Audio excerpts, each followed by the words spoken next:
Good morning, students. Today I would like to explain about Unit 5. Already I have explained about, started this Unit 5. I will explain about today employee participation schemes and grievance redressal procedure.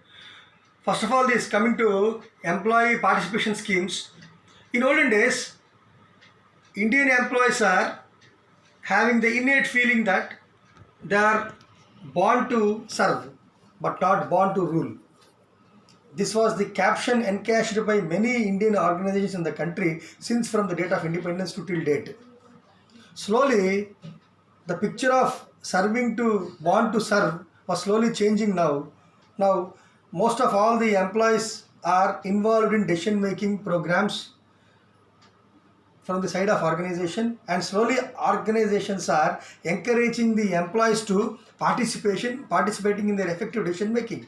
In olden days, generally non-administrative employees are involving in decision making, but nowadays each and every employee acts like a shareholder, acts like a owner, and actively involving in organization decision making activities.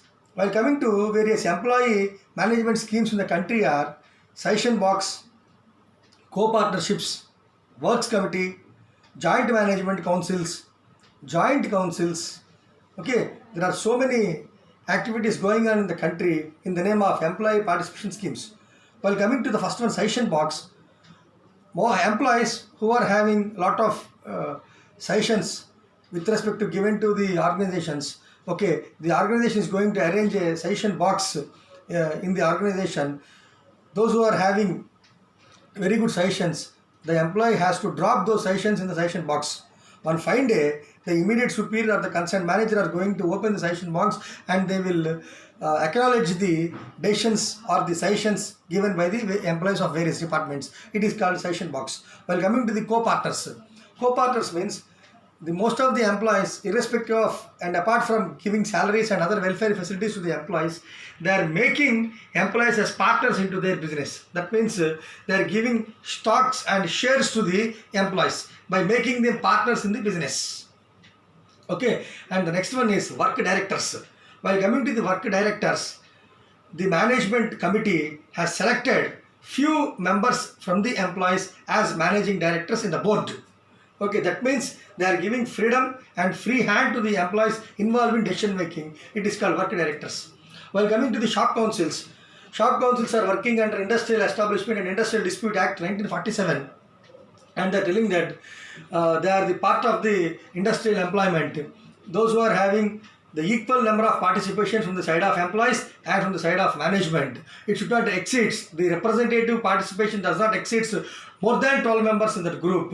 Okay, they will solve all the managerial problems and day-to-day problems of employees like working conditions, food, clothing and shelter, working conditions, lighting and everything, canteen, drinking water facility, each and every day-to-day facilities discussed in the work council or shop council. While coming to the joint management council generally held at plant level.